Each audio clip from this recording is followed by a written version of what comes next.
Hello, welcome back to the Red Devils Den podcast. So we've got two new faces to introduce in Neve and Darth Necris. How are you guys? Yeah. Brilliant. So in terms of topics, we've got quite a few things to talk about. So obviously we haven't done a podcast in a couple of weeks. Sancho is the big one. So United versus, do you want to kick us off? What's your thoughts on the signing?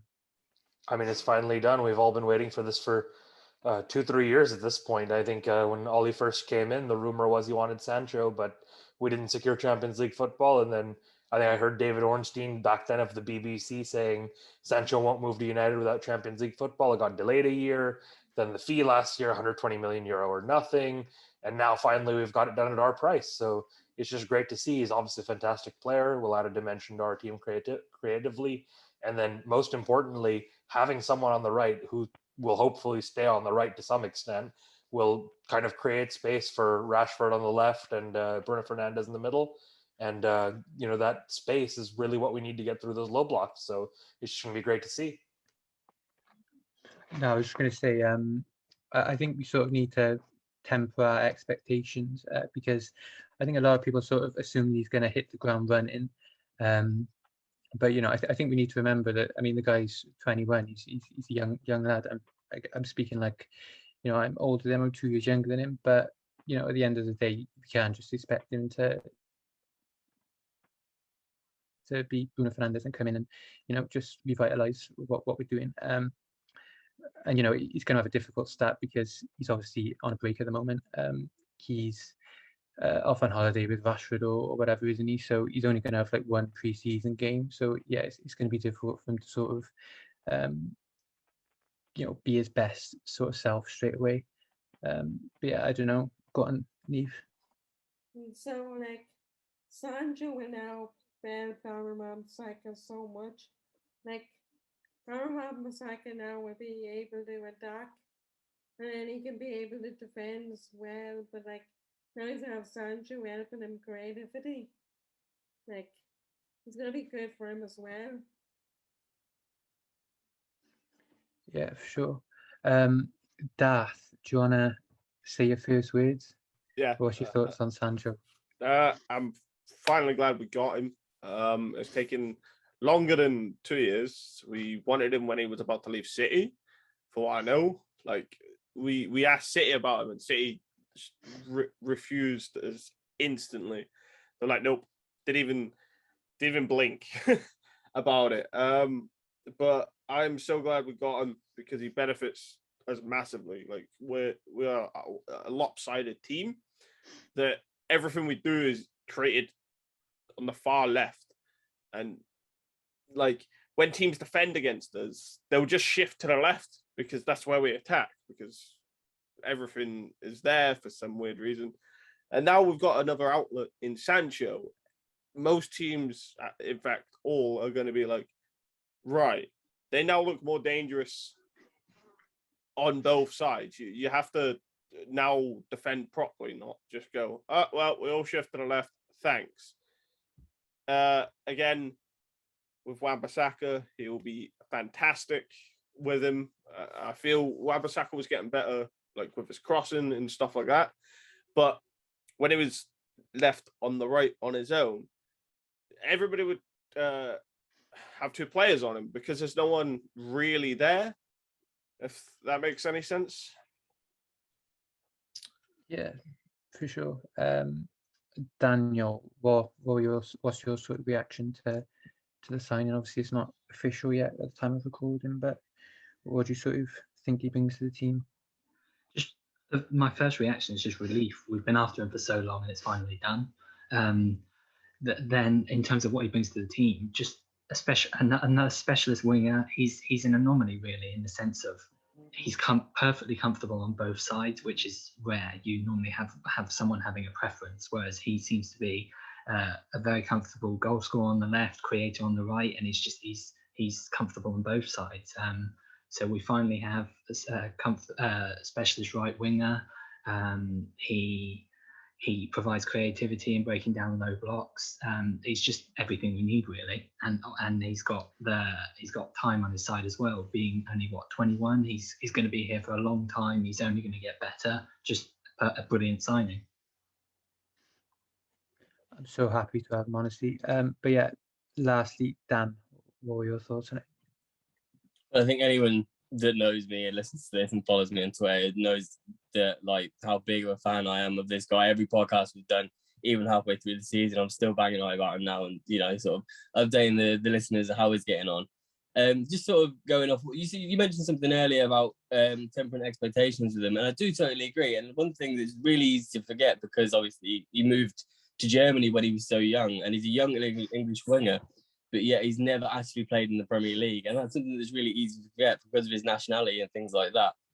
But as well as that, sort of on the other hand, with all of the signings that Ollie's made so far, I think they've all been fantastic, and I think we in some sense we can be right to expect good things from him, because the way that Ollie sort of integrates talent into this team, and he knows what they want. I think I put a tweet out the other day saying this team, Ole Gunnar Solskjaer knows exactly what he wants. We went in for Maguire twice, we went in for Bruno twice, and now we've gone in for Sancho twice. And so far, well, obviously up to now, we don't know sort of the case for Sancho yet, but so far everything that he's done has paid off. So I fully expect him to do very, very well. Obviously, he's not going to put up the same numbers he was in the Bundesliga, because the Premier League is a hard league. He's never played it before, and it's his first season coming off the back of the Euro. So I'm not expecting that.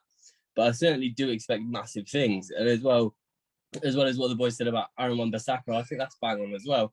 You see, it was so easy to stop Manchester United. If you stop Luke Shaw and Marcus Rashford, you do stop Manchester United, especially if Bruno and Pogba are both having a bad day creatively as well.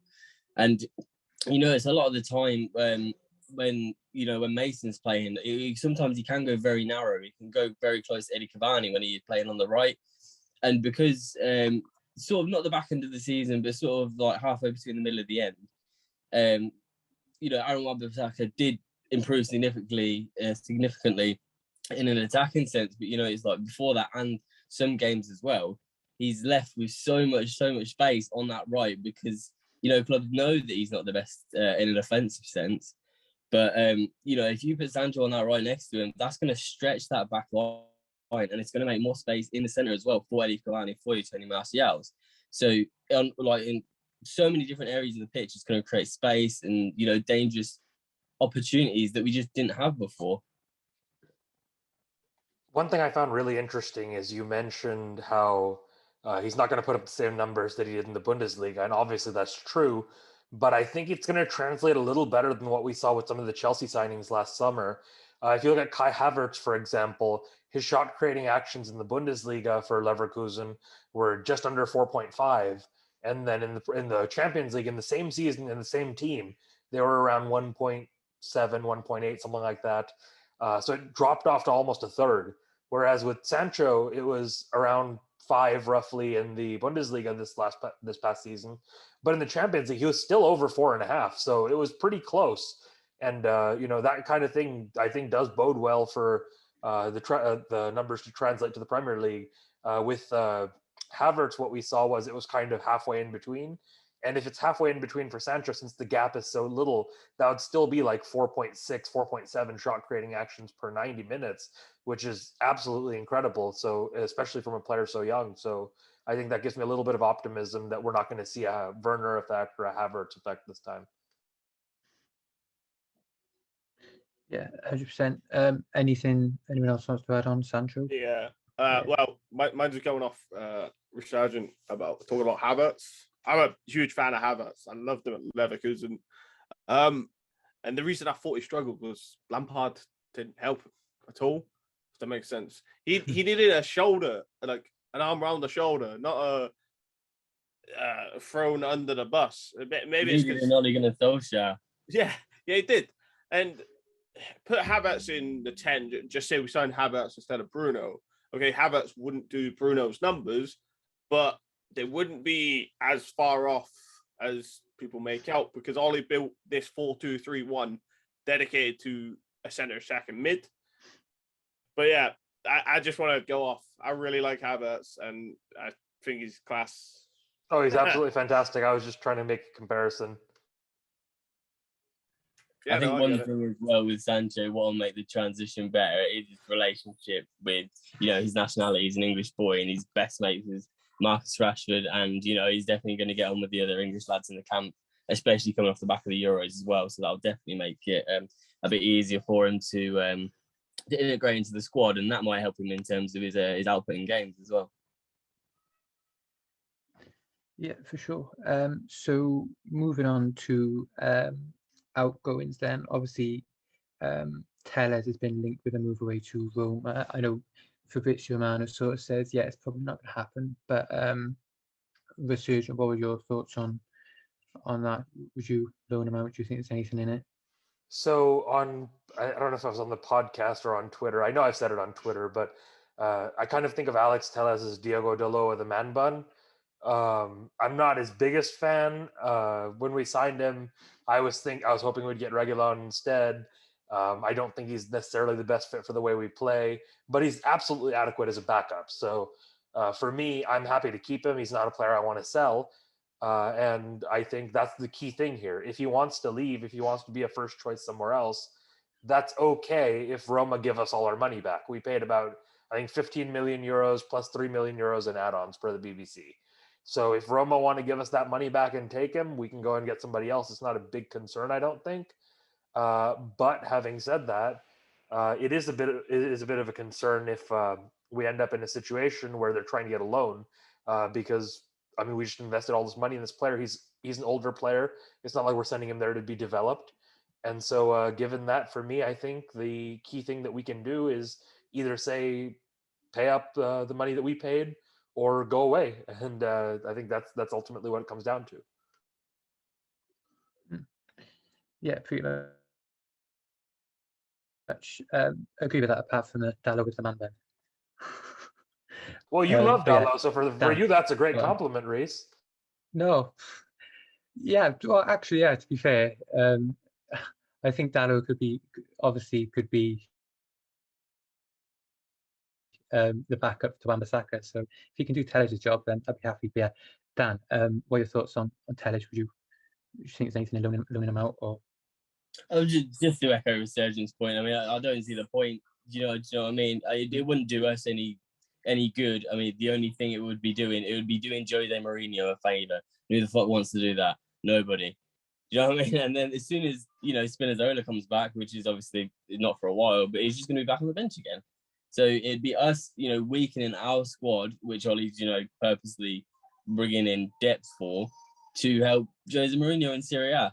There's no benefit to us whatsoever, and especially if they just want a loan and we get a £1 million fee, unless they're going to pay us probably more money than what we paid. I don't think he's going anywhere. And although he's not amazing, and I will be honest, he's probably doesn't bring to the side what I thought he was going to. You watch all these videos and he's slamming 40 yards into the top corner and you get a bit excited, don't you?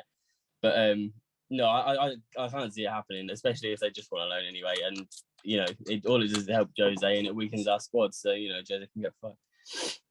Just a general thing. You mentioned how people are watching Tellez smash 40-yarders into top corner.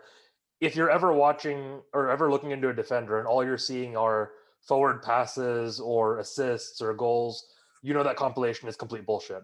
What you really need to look for is every touch they've had in a 90 minutes, or even just watch the full 90 minutes and kind of see their positioning, how they move. Because for a defender, even for a fullback, the primary thing is their defending. And I think too many people put too much emphasis on, he scored 13 goals last season. Well, he's a fullback, so I really am more concerned with how many goals did he prevent. I think the biggest thing was his crossing, wasn't it? And obviously, when he came in, I think he played an FA Cup game against Watford, and I think he got assists for Scott McTominay. To be fair, I think one of his best games. Sorry for butting in. I think one of his best games was PSG in the Champions League group stage. Actually, that was one of his better games as a United player. Dalot of a man bun cracked me up. I think we played 3 at the back in that match, didn't we? Yeah, I think that suits him a little more. Having more defensive cover so he can go forwards. Same with Dalot. Did he play in the 3 at the back at Porto? No, I thought it was a 4. At Yeah, Porto, I think it was a 4, but I'm talking about his attributes as a player. I think they're more suited to playing in a 3 at the back system in the Premier League Oh yeah, or no, the Champions League absolutely for that agree. matter. There was times this season where he actually got skinned alive by average players in the Premier League. To be honest, so He got roasted alive by a Adama Traore. yeah, I know that guy's got his pace. Like, I'll give my thoughts on it. I have more issues. So the issue I have is when we start buying squad players, why is it people then start writing stories and go, "Oh, he could be sold." Like Van der Beek, okay, when he played though, see about 50 minutes into a game when he played, he looked like dead. He looked like he had no fitness left, and it was why Ollie didn't start him more. And understand if your fitness isn't great, then work on that. I also have a theory that Van der Beek and Ollie said, "I'll pull out of international to get fit," to prove like a loyalty to United and Ollie, I guess. And with Tellez, Fab came out and said there was nothing in it. Like today, I think. Yeah, he said we're not open to a loan, which is the right decision, obviously. Yeah. But yeah, why is it when we buy squad players, everybody is now being sold off when we have squad players? We're not allowed squad depth, apparently. It doesn't make sense. And it's funny. It's just funny to think about it that, back in the day, 10 years ago, United were the kings of squad depth. We had players who were specifically nothing but squad depth. John O'Shea, Wes Brown, Park Ji-sung, Alexander Butner. Yo, respect Butner. Nah, yeah, that guy still loves United. Like, he'll tweet. He got that mural painted on his wall, didn't he? Yeah, Ferguson. Yeah, he got like a United tattoo or something. As far as Van der Beek, though, I heard that he was actually still recovering from an injury, so he's not actually back in training yet. No. That's right. I have Yeah. Oh no, Van der Beek. Come on, man. Nah, I think you played more this year, 100%. I know Ollie's a huge fan of him, like absolutely loves him to pieces. Yeah, he probably does. But yeah, I don't think anyone thinks Tellez should be loaned out or anything. So I'll just ask Neve about Pogba. What do you think about him? Do you think should we cash in or do you think he should stay? Yeah, I think Pogba should go if he wants to go. Milo's done nothing to the club but disrespect us. Pogba's never come up once and say, like, "Oh, I don't condone what my agents are saying." He's never done that. And he wants to go, let him go. Let him go off to Paris and win the Farmers League every year. Yeah, fair enough. Daniel, do you think that Pogba will go, or do you think that it's more likely he'll stay? I feel like it's more likely he'll leave because there's a lot of talk around him being interested in a move to Paris, and it just there seems to be too much smoke without fire, and there seems to be too much smoke for there to not be fire, and it's just like I feel like the reason the move hasn't materialized yet in this window is because the reports are saying that PSG are trying to clear a bunch of their squad first, and then they'll make a move for him later in the window. So yeah, I think whether or not they come up with an acceptable offer is a different question. But at the end of the window, I'm expecting them to at least try and sign him. Yeah. Did anyone see that Icardi might be leaving Paris? Yeah, I just saw that. Maybe. That would be massive because Juventus would probably have to pay at least a significant loan fee for him, and that would go into the Pogba fund for PSG, you'd imagine. Wait, I missed that. Who? Mauro Icardi. The rumor is Allegri really wants him to join Juventus, and then I think one of the more reliable PSG journalists said he really wants to leave. So it's entirely possible.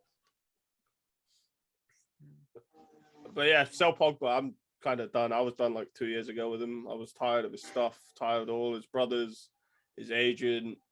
I can't stand his agent. But I'm not saying Pogba's like a bad player or anything, because he's great to watch, but he's again never once came out and said, "Oh, I love it here." Never once. No, I Yeah, get that, that might be the best thing I've heard all week about Garner. I love him. If he were to come, I'd literally like do anything. yeah. I think it'd be a class sign as well. I don't think it happened, but yeah. So the surgeon, I think I know your thoughts on Pogba. Go on. Yeah, I mean, it's pretty straightforward, right? He's not willing to commit. He supposedly wants 400K a week to even consider renewing. Plus, I think a 20-30 million pound fee to Mino Raiola in addition to that. And he's just not worth it to me. For me, I think the smart move is to cash in and take that money, go buy a defensive midfielder, and then put that guy behind Donny van de Beek and Bruno Fernandes. And I think the midfield will work just fine. Dan, do you want to go last? What's your thoughts on Pogba? Do you think he'll stay, and should he stay? This guy is probably one of the most conflicting players that I've ever been at my club that I can remember anyway. You know, you think back to last season, before his injury and after his injury, actually, it was fantastic. He was a catalyst in some games. There were some games that we wouldn't have won if it wasn't for Paul Pogba. And when he plays like that, you have to say, wow, this guy's a player. But then after the game, when you've calmed down, you think, hang on, this guy's been here for 5 years. He's put in about 10 performances like that after paying 93 million euros for him. And then you've got all the shit, you know, in between. It feels like a bit of a love triangle because Ollie loves him. Ollie would love to stay, and Paul Pogba is constantly looking in the direction of PSG and the direction of Real Madrid. And then you've got the fans as well, which are again divided. This guy just divides so many people, and he might be good for the dressing room, and he really looks like he is. He looks like he's a great lad, and they have a great laugh together. But then you've got the stuff going on in the background that's got to affect the squad as well. You know, not knowing if one of your best players is going to be there. And I know Ollie loves him, and we probably would weaken the squad if he went, just because of the quality player that he is. But going back to what I said previously, he isn't that Paul Pogba all the time. He hasn't been that Paul Pogba for the entire time he's been here. You know, and for 93 million euros, you expect that sort of thing. You know, that's those sort of performances. Like you think Villa, when he took the game by the scruff of the neck, the Fulham one when he won the game for us as well, he hasn't done that as much as he can. You know, the City game when we were 2-0 down, we won 3-2. That was world-class Paul Pogba, but world-class Paul Pogba does not turn up enough. And, you know, I feel like he creates more problems than he solves as well, because you feel like, you know, he was being shoehorned onto the left wing because he wanted to play a more offensive role. You know, I feel like Ollie done that, just, you know, put him in a more offensive position. But that isn't his position, although he did play well. But then that's taking players like Rashford out of the squad, and Martial can play there. So, you know, he's going to be shoehorned into the squad anyway. And if this new 4-3-3 formation is, you know, with the idea that Paul Pogba will stay, then I don't know, because I do believe it looks like he will go, because United will want a fee at the end of the day. You know, Ollie wants to keep him, but we want a fee. So if PSG offer the right money and we can reinvest it wisely, I'm all for it. I think at this point, it's not even a question of if he's leaving, it's when he's leaving. We're not going to pay 400K a week, and plus all the 30 million agent fee. It's just not going to happen. So I think where this is heading is either PSG will put some amount of money on the table. Maybe they might go low. They might say 40 million, hopefully 50, 55, but they might even just say as low as 35, 40. And United will have to decide whether one season loan of Paul Pogba is worth that amount of money.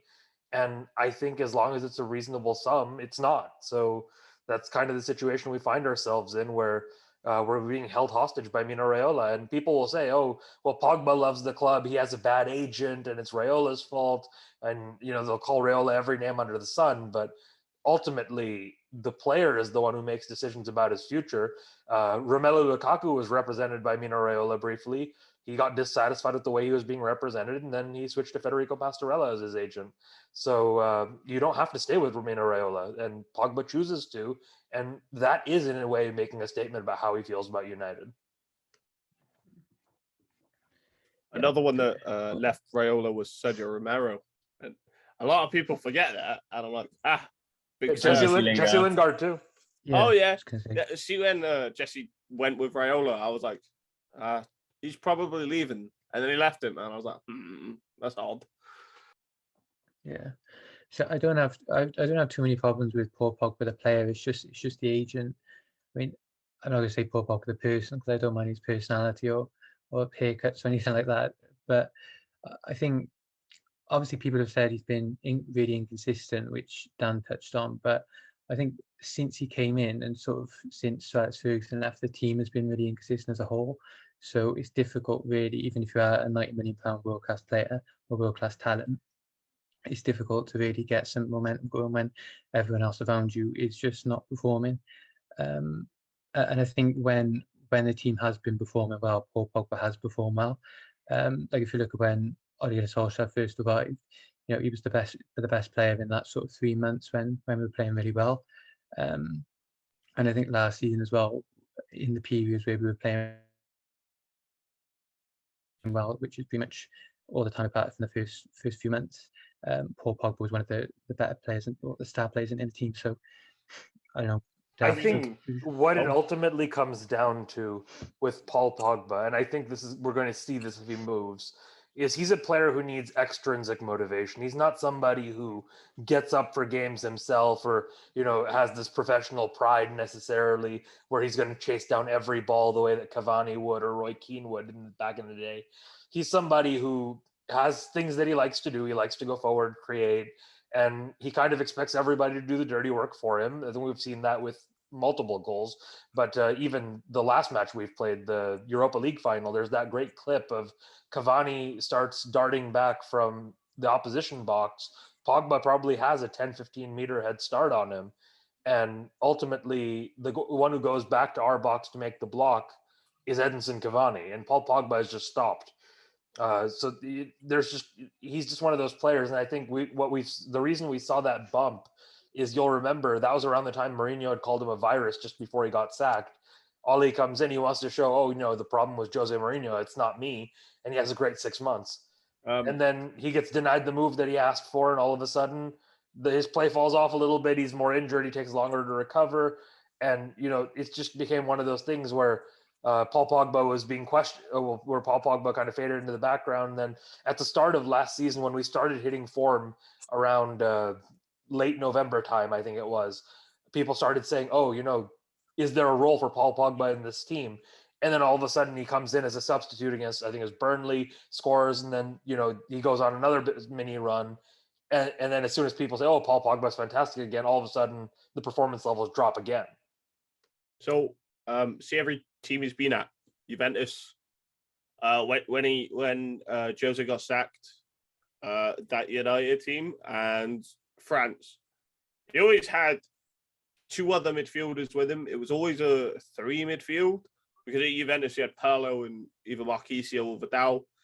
Vidal will run forever. And when United, that 3-month spell, or whatever it was, he had Herrera, who would run forever, and Matic sat behind him. Now, I would take Matic if he was 10 years younger. We would probably play a 4-3-3, right? If Matic was 10 years younger, 4-3-3. But it's what can you do with Pogba? We've tried everything, and it just hasn't. Would say it hasn't worked. I don't know. It's a weird one, isn't it? Because everybody like, it has worked. He's won trophies. Just sort of touching on something that Reece said as well is, when the team's played well, Paul Pogba's played well, which is fine. There's a lot of players that will do that, but when you've got a player that costs you £93 million, he's supposed to be one of the best midfielders in the world. When the team isn't playing well, surely he's supposed to drag you up and do something to, to make you play well, to win games for you. That's to say, he's supposed to be a game changer. And, I can understand, when players drop off and teams drop off, but at the same time, you'd think a player who was supposed to be of that quality would stand out in that team, when there's been times where he just hasn't. When we just know the quality he has, he just feels, his sort of attitude is not sort of the level that Tony Marshall has been sometimes, but it has been poor. That player of that quality that wants to win titles, his quality should stand out in a poorly performing team, but it just hasn't at the same time. So if he, as Rashad said, if he needs the extrinsic motivation, then you're like, even players have come in and taken the game by the scruff of the neck. Like Bruno Fernandes is won games for us when he's been playing poorly. That's what Paul Pogba should be doing. He should be like standing out, given the qualities that he does have. But it just feels like everyone around him needs to be playing well for him to be a good player, and that wouldn't be a problem. A lot of the time, if you're playing for a team that's full of quality, like a PSG, you've got your Mbappé's, Neymar's, that you're going to win the league anyway. If you're playing poorly, you're still going to win. But, in the Premier League and, in this Manchester United side, there are going to be times where we're not playing as well as we should be. And he should be standing out if he's as good as people say that he is. Yeah, 100%. Yeah, really well summed up, everyone. I'll move on to the next topics. Okay, so moving on to incomings then. There are pretty much three sort of main names that we've been linked to since the sort of Sancho saga. So Camavinga, Varane and Trippier are sort of the main three. So Daniel, what are your thoughts? Which of those do you think are gonna come, if any? I'd be at this stage. I'd be quite surprised if Varane doesn't happen. I think he'd be a brilliant signing. Stylistically, he's kind of the perfect partner for Maguire. He spent years in a partnership with Ramos, being the one who plays the covering role for Ramos, who then takes the ball forwards. Maguire takes the ball forwards for us. So stylistically, he's a perfect match with Varane. That it's looking really promising at the deal. I think that one will probably happen. As for the other two, Camavinga and Trippier, I'm less sure on. Not in terms of whether or not they'd be good signings. I mean, less sure on that they're gonna happen. I think Trippier would be a really good signing because I have a lot of faith in Laird's potential in the future. So if he's 2-3 years away, something like that, getting Trippier in to cover the interim period would be a really good idea.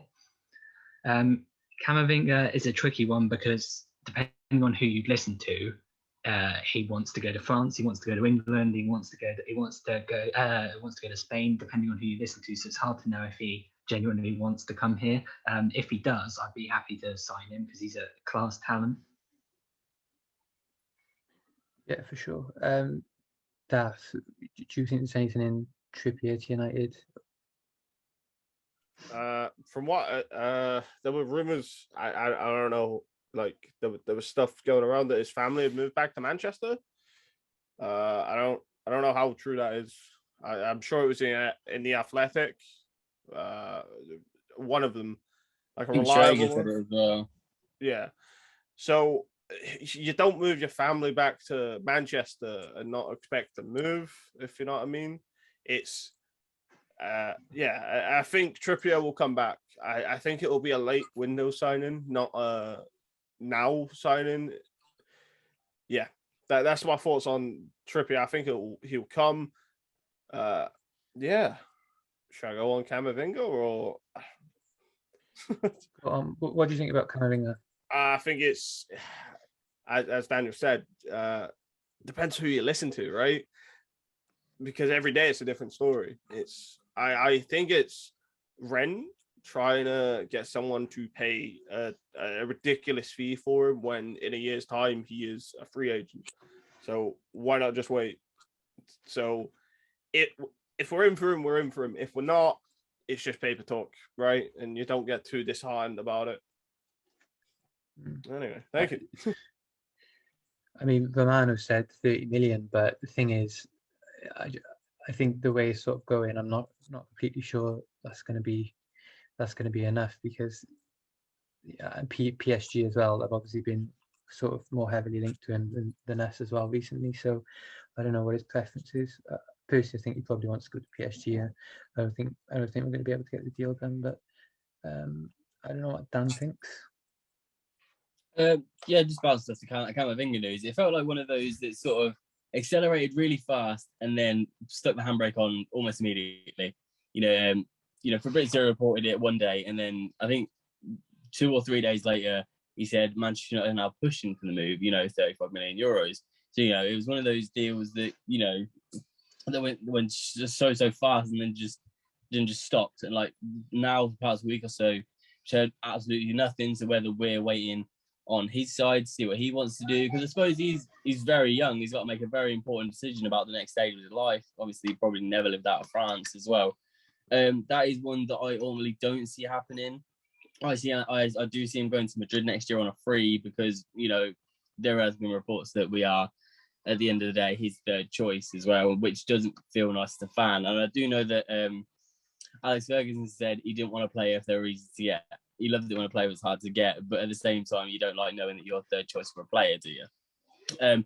I do absolutely see Varane happening. That seems to be accelerating really nicely right now. You know, there's reports coming out today from reputable sources in Spain saying that he doesn't even want to report for pre-season with Real Madrid, which is, you know, excellent news for us. And I think, are we allowed to cite journalists?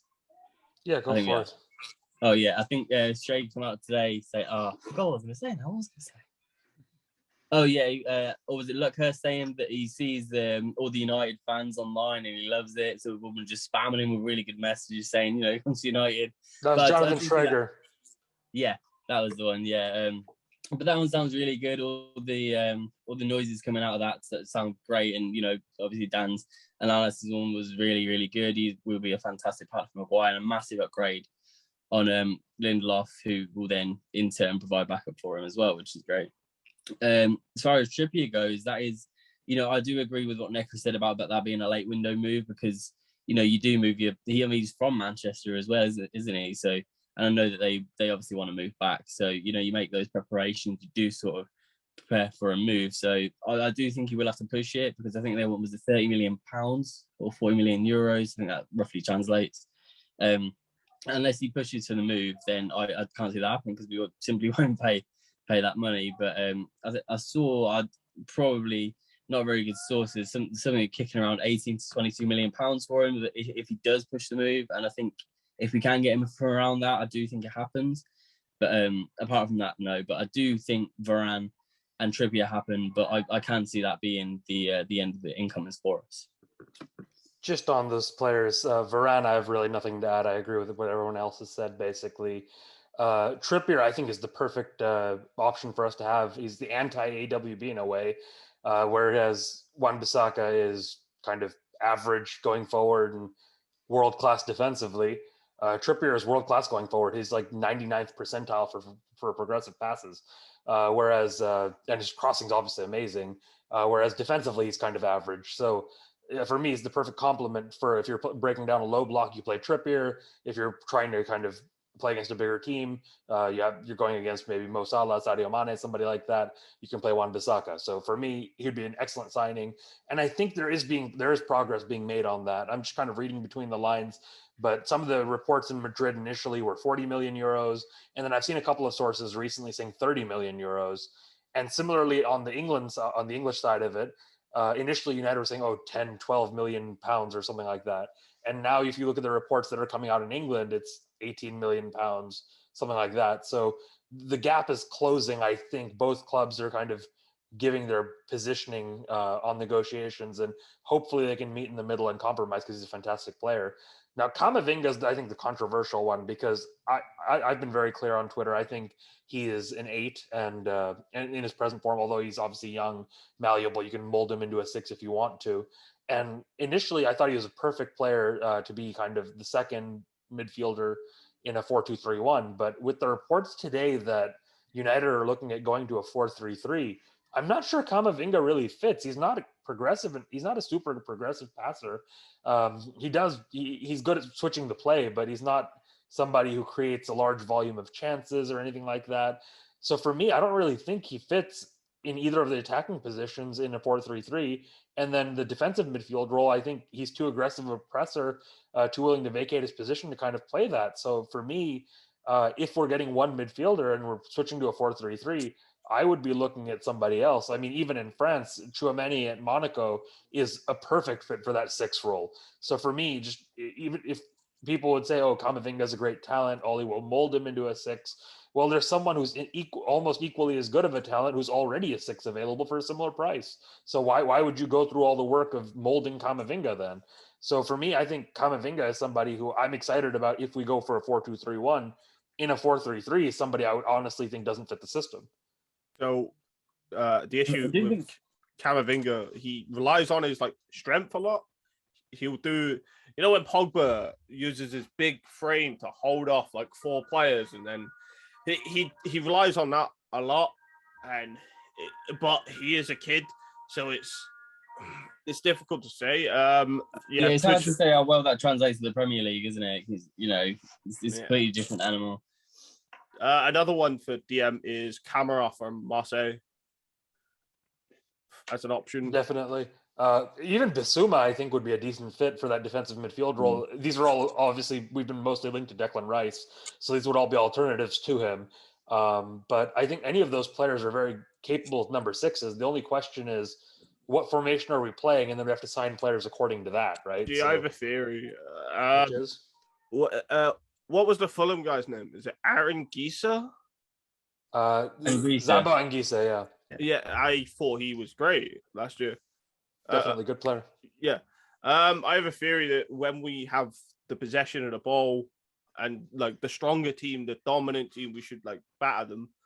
We'll play the 4-3-3 because it's more attacking players and whatnot. And then when it's City, Liverpool, all the big ones, it's a 4-2-3-1. Yeah, it'll be McFred, won't it? Yeah.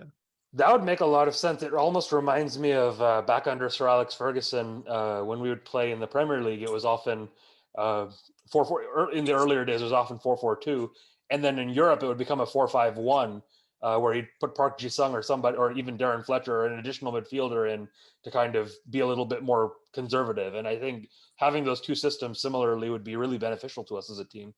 Sir Alex tried a 4-3-3 with Varane, Scholes, and Keane. It just didn't work. I do think Camavinga does have similar qualities to Fred. I think he's very much can be a destroyer if you want him to be. But I do think he's slightly better in terms of not being dribbled past every time a player comes at him. Yeah, for sure. So in terms of sort of back to replacements, well, not necessarily replacements for anyone, you could say Matic's replacement, but in terms of like alternatives to Rice, because Rice is probably going to cost us a lot of money. Neve, I know your knowledge of footballers sort of outside the Premier League is quite good. Do you think, did you have any sort of ideas of anyone we could go for in that position? I like Conrad Reimer, the RB Leipzig guy, but he will be very hard to get. Obviously it was a Pogba replacement you asked, but like it's not. So also I like Kamara from Marseille. Definitely, he'd be a good addition. Yeah. Daniel, do you have anyone in mind? If I'm honest, not really. I've set my mind. I don't watch a lot of League One, which is Ligue 1, which is a lot of the names you're mentioning. I kind of have the idea of Rice. So yeah, I'll go with the others' judgment on this, on the alternatives. Yeah, that's fair enough. So okay, supposedly you can get Yves Bissouma out of Brighton for 40-45 million pounds. I think he's a fantastic player, and I think he's well suited to playing that number 6 role. It's a little bit different for him this past season because he was playing in the 3-5 in the 3-5-2 or 3-4-3 with Graham Potter's system. But I think, given that United tend to have the bulk of the ball, his numbers pretty much translate, and his play translates well to the 6th position in a 4-3-3, or even the most defensive midfielder in a 4-2-3-1.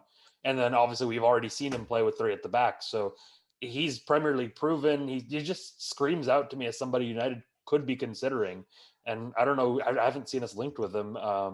Tchouaméni is somebody whose numbers look fantastic, but I'm not going to claim to have seen him play 15 times because I've seen him maybe 3-5 times in my life. So while I've been impressed with him from what I've sone, I can't exactly make any guarantees. So the issue with the formation then to the 4-3-3, if we're going to play an actual sole defensive midfielder, why don't we have a look at Wilfred Ndidi? If we don't need that deep line playmaker, we know how good Wilfred Ndidi is defensively. We know that he offers nothing offensively. We know that, but he's one of the best defensive midfielders, at least in the Premier League. So, given the switch of formation, if you want to play a pure defensive midfielder, you should at least look at Wilfred Ndidi if you're going to play those 2 8s in front of him. He's The- fantastic. The problem is negotiating with Leicester.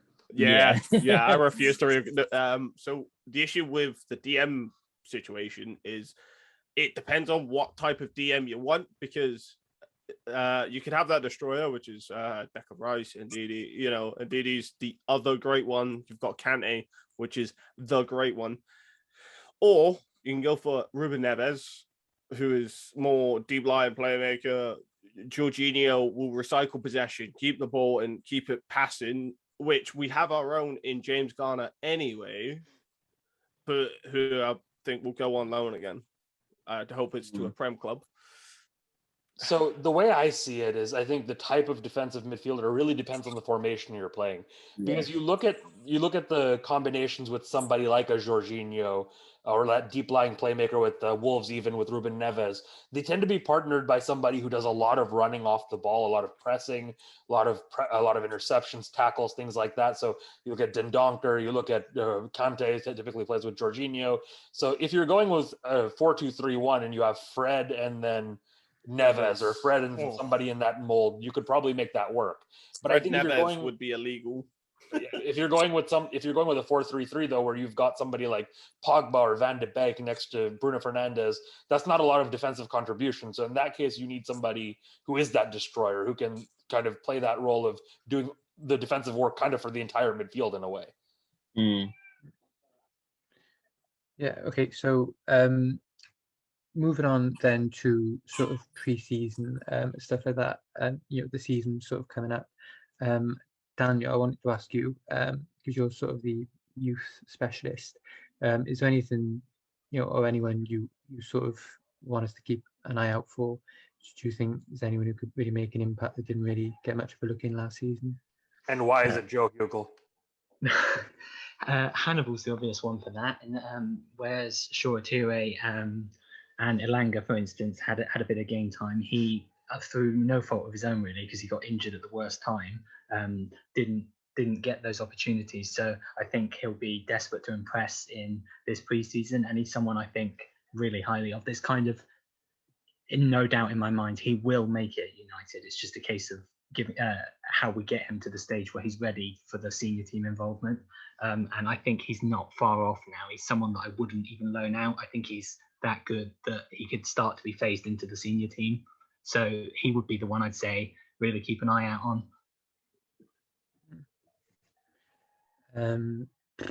Resurgent, anyone you think could really make an impact? Joe Hugel. I personally think he has everything that you need to become a striker for this club. I tend to be more skeptical of the idea that Greenwood's going to convert into the perfect number 9. While I think he could make a great Martial style striker, I'm not sure he can be that Cavani style player. I hope he can. I hope he gets the chances to do it, but I just have a little bit of a question mark about it. Hugel is more of a traditional number 9, and so he's kind of gotten taller. He's starting to bulk up a little bit now. He had a great record in Premier League 2 last season, so I think and he's 17, so I think the next step for him is going to be play in preseason, play against Stockport in the third round of the League Cup, something like that, and then kind of slowly get integrated into the team. I tend to be skeptical of the loan system for players who are in attacking positions. I just don't think players who go on loan in forward positions tend to make it all that often. The only one I can think of is Danny Welbeck at Sunderland. Otherwise, the players who've come through for us in the kind of forward positions tends to be Rashford gets his chance, takes his spot. Mason Greenwood gets a chance, takes his spot. The players who go on loan, Tahith Chong, Angel Gomez. I think Gomez went on loan, but Chong. You've got all James Wilson. Players like that tend to kind of fizzle out, in my opinion. And so for the attacking players, I tend to favor that kind of keep them at the club, nurture them, slowly increase their minutes approach that Ollie took with Mason Greenwood. And I think either this year or maybe if he's being conservative next season, Hugel should get some first team appearances and really get a chance to make his mark, because I think if he bulks up a little bit, it's kind of that meme where it's we've got something at home. We've got Erling Haaland at home, and that's Joe Hugel. So I'm really looking forward to seeing him get a chance with kind of first 11 style players. Yeah, that's fair enough. Dan, do you want to sort of go last before we move on? Anyone you're sort of looking at in terms of youth players? I think the one that I'm most excited about is it has to be Hannibal. I mean, you saw him play in the first team at the end of the season, and he just looked so comfortable. Looked like he'd been doing it for years. He was fantastic, and he's trying to make things happen. So I think he's very much the opposite of this obvious one, as Dan said. I don't watch the youth system as much as I'd like to, just because of a lack of time, basically. But given what I have seen from Hannibal, he's a special player. And just going off what Sergeant said, I think he's another one that we won't be sending out on loan, and will it be integrated into the first team? And he's a very exciting player. Yeah, that's fair enough. Okay, so pre-season then, we've obviously got a game against Derby County coming up on Sunday. What are your sort of expectations for that? What were you looking out for? I just want to see. It's really difficult to choose as first preseason game because it's like who's available, and it's probably going to be like kids and like Matic. Van der Beek's injured, can't pick him. Greenwood, Wan-Bissaka, because for some reason Southgate didn't take him. Has Mengi gone on loan yet? Is he gone? No, he hasn't. Maybe Mengi, Henderson and Net.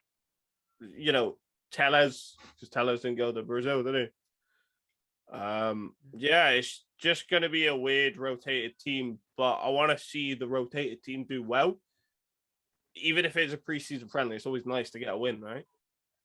But yeah, that's my prediction. I just want to see. I don't know. It's, as I said, it's weird to predict what you want to see because preseason, no one really. I think there's two things that kind of stand out to me. One is going to be, given this report about the 4-3-3, what formation do we play in preseason? That could be interesting because Ollie does have the midfielders to play 4-3-3 right now. He's got Matic, Garner, Galbraith, Dylan Levitt's back. He actually, credit to Dylan Levitt, he cut short his post-Euros break and then came in quickly. So that was great to see. So there's a lot of players that he's got available who fit that 4-3-3 system. And if he's trying to install it, it would be a good game to kind of give it a go, right? So what formation do we play? And then another interesting point for me is going to be what young players get the most minutes. It's not so much the first game, but throughout preseason as we get towards more and more senior players who still gets appearances, because I think that's going to give us a little bit of a hint as to which players might get their breakthrough this season. Towards the latter stages of preseason, not so much the beginning. I'm also interested to see if our defending set pieces has changed because we brought the coach in. So obviously we need to give him a bit of time to work and need time for the senior players to come back. So towards the later stages of preseason, I'm interested to see if our approach changes. Yeah, it's tricky on the first game of pre-season because it's always a mishmash of sort of youth players and then very senior players who don't see very many minutes. So you don't actually get to see what the squad looks like until, especially on the back of an international tournament. You don't really get to see the what the squad actually will look like until the end of pre-season. When we get sort of like Sancho back, Cavani back, players like that. So I'm not too concerned about the result on Sunday, to be completely honest with you. Obviously, I'd like to win, but obviously first game back, it's mostly about fitness, isn't it? And then trying out new things. Do like what Richard said, and it would be interesting to see the way that we do set up, whether Ollie wants to try anything new, because, we did have a couple of weeks off. But apart from that, I don't expect too much from Sunday, to be fair. It mainly about fitness and get back in the swing of things, really. It will be good to see youth players get some minutes alongside some senior players, but I don't expect too much, really. Actually, one more thread to keep an eye out for is going to be, Samuel Luckhurst has had a good summer in terms of his reliability. And I think in early June, roughly, he reported that Ollie wants to get a look at James Garner in preseason before deciding whether to loan him out or keep him as part of the squad. I know Daniel and I have both talked about how he might benefit from a year on loan at a Premier League club first. But, if he has a really impressive preseason and let's say we get Trippier, but no midfielder or something, does Ollie think maybe, you know what, because Garner is someone who can be molded 8 or 6. Does he think, well, we're going to make Garner the number 6 and then play with Garner, Pogba, or Bruno, or Van de Beek, or whoever. So that would be interesting to see as well, kind of how Garner gets on. Do you think Garner sort of offers enough defensively to sort of play that sole role? Because I don't know, is he more of like a ball player than a Kante-esque player? I defer to the Fox. Go on, Daniel. At the moment, I think he is in between roles where he hasn't yet specialised, so he really is quite comfortable playing as either an 8 or a 6.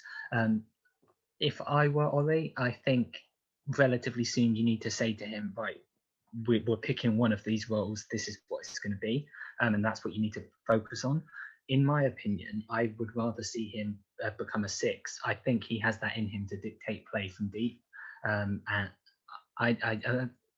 I'd say he needs a bit of work with Carrick before we get to that stage, but I think he has the potential to become the 6. Whereas obviously, for example, McTominay is really seen as a box-to-box player and can't do the defense, can't play as a 6. Whereas I think Garner has it in him to become a 6. Yeah. Would you see him as like a Paul Scholes type of player then, like a proper deep line playmaker? Carrick kind of player, right? Yeah, a lot of reports say that the club see him that way, and I completely agree that you watch him and he screams Michael Carrick. It just has that vibe about him. So I have a question for Daniel, the Fox. Are you ordering his ice cream? Because I had an ice cream van in the background. Yeah, I've heard that a few times. No, that wasn't me. That wasn't me. Oh, really? Was it Reese? Yeah. I don't know who it was. Yeah, a lot of the mics were muted. I don't know. Anyway, you've got headphones on, mate. Your ice cream man's around the corner. I'd get outside now. Weird. Anyway, back on topic. Yeah, the club rate Garner highly, from what I gather, from what Laurie Whitwell says, from what United journalists say. They love him, and I think he'll do well. I just want another loan because I don't think he's fully ready. I watched him at Forest when he went, and there are times where you go, I want him as an older player. He'll see he should have made that pass. He'll make a better one. If that makes any sense, as experience, he'll see it better. Absolutely, I think decision making is something that absolutely comes with experience, isn't it? And if he does come back to the club, there's no better player for him to work with than Michael Carrick, and he'll obviously be alongside players like Nemanja Matic as well, who could also help him sort of develop into that role. Things like that in youth players. You just have to get from experience. I don't think decision making is something that can necessarily be coached, really, because it's sort of part of your your sort of visual development and things like that. So from all the noise that you guys say, it sounds like he's going to develop into a quality young player. I will try and watch you more this season. So I haven't watched a lot of him at Forest, but I've seen clips here and there. But what I will say is he's playing for Chris Hughton, I think, at Forest. And part of the reason why he might not be making those passes where you think, oh, he should have tried that is, different managers have different levels of acceptable risk from their midfielders. Hughton tends to be more defensive. So I can see him saying kind of, I don't want you to give the ball away if it's a ball that you feel kind of 75-25 that you'll make the pass. So it could be that he's not making that pass for Chris Hughton, but Ollie says, okay, go ahead, go on and play it. If you make a mistake, if we lose possession, behind you we have Harry Maguire, Raphael Varane, Dean Henderson, Luke Shaw, Aaron Wan-Bissaka, Kieran Trippier, whoever. So it could just be one of those things where he's not confident enough in the structure around him to play that pass for Forest, but he is confident enough to play it at United. You never know. Yeah, that makes sense. So the topic was pre-season, but I don't know. Is there anything else anyone wants to talk about? I'm not sure it's too much more to add, but Axel going on loan. Axel going on loan is a good topic because that's came up recently. I think a loan move would be really good for him. It's a shame he hasn't got 13 minutes, but every time he's been on the cusp, he's just gotten injured, and I'm like, man, like I think there was a couple of games that he played this season as well. I think he made 2 fairly high-profile mistakes. I can't remember the games exactly what they were. Everton and PSG, or I no, think Everton those and Leicester. Everton and Leicester. I think it was PSG as well. I think there was a shot that wasn't initially going in, and then I think it hit him, and then it did go in. And I think he probably faced some shit online for that, as players always do these days. But yeah, it was a massive shame for him. Axel Lowe will do well because when he was in the youth, he was, oh my God, like one of the most natural gifted centre-backs I've ever seen. But again, it's a shame. But yeah, Alone doing well because then we have more backup in Bailly and Lindelof. So yeah, loan him. Also, I think the club being on completely a happy double for- announcement. Sorry. Okay. This might be a little bit controversial, but I don't think Axel has a future here. I think the loan is going to increase his value and he's going to be sold next summer. The reason I say that is because he's never getting past Harry Maguire unless he turns into the greatest center back of all time. And even then, Ollie might play Harry Maguire instead. So that's not going to happen. And then if we're spending 50 million on Varane this summer, there's not going to be a spot as first choice. And I think Tuanzebe wants to go and play games now. So I just think it's going to be one of those situations where he's going to go on loan, kind of like Jesse Lingard did, have a good season, and then he'll come back and next summer we'll activate the clause in his contract, extend it a year, and then ask for 15, 20 million that we can't get right now in a COVID market. I think as much as there's potentially a vacancy with Eric Bailly, we don't really rate him necessarily, and he might be moving on next summer. But even in that situation, I think the club would either look at Mengi or kind of bring in somebody from outside. I just don't think Axel Tuanzebe is really going to play any significant minutes for the club again. I think that's what I was going to say. I think if we sell Axel or Bailly next year, Mengi comes in because I think Mengi's being fast-tracked to first-team football due to the loans because 18-year-old centre-backs don't usually get loaned out, like, really, because... Yeah, especially after the Championship. Yeah, that's what I'm saying. It's so weird, but I think he's being fast-tracked to first-team football because of how good he is, and apparently he's a nutcase because he's from Clayton in Manchester. So yeah. Anyway, yeah, that's it about Axel. I know that Newcastle are very interested because Steve Bruce loves him, and I know that he had him on loan at Villa, and Villa still love him from his time there as well. But I think I'm gonna have to agree with what Resurgent said. I really am. I think he's one of those players that sort of have just stuck around United for too long. Do you know what I mean? But you sometimes have players that come through the system and they're just in and around the United. They're on the United books for a while and they're not really playing a lot of games, and eventually they just leave. Like James Wilson's, players like that. And as much as the potential that he has, and I do rate Axel, I think he's a great player. He had that fantastic game against Mbappe and against PSG.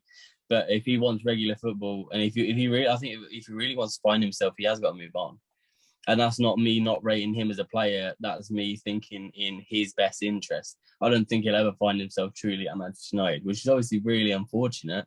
But if he ends up at another Premier League club and he's starting every week, that's brilliant for him. We'll all be over the moon for him. But I just don't think he is going to find his best form at this club. Honestly, I would put a buyback clause for him as well because if he does do really well, a buyback clause might be acceptable. That's something the club should look at in general. The buyback clause idea is something that a lot of Spanish and French clubs tend to look at, or Italian clubs, sorry. And it's something that United, I think, really underuse. So definitely it's something that we should include in him going next summer potentially, or really any young player that we sell. Why not have a buyback clause in there? You give up a couple of million up on the front end, but sometimes you can save money on the back end. Like look at Chelsea with Declan Rice, for example. I know he left when he was 14, and so it's a little bit different, but there's plenty of players out there who Chelsea with De Bruyne, Mo Salah, Lukaku. Yeah, exactly. You want to protect yourself in the future, and you think, well, they got 30 million for the player, like Lukaku from Everton, they got 30 million. Well, if they had said, okay, we'll take 24, but also we want a buyback clause at 65 million pounds in there. We paid 75 for him, so they would have gotten him at a discounted rate, right? So sometimes it's worth just giving up a little bit of money up front for the option in the future, but with the Glazers and Ed Woodward, I don't have any hope of that happening, sadly. So odds on a double announcement next week for Varane and Trippier. Now, what time is it now? 5 to 6. We've got to see Sancho tonight, man. It's Friday night. Come on. And before he just appears at the Derby county ground, like, oh, what's up? Yeah, they just don't announce them.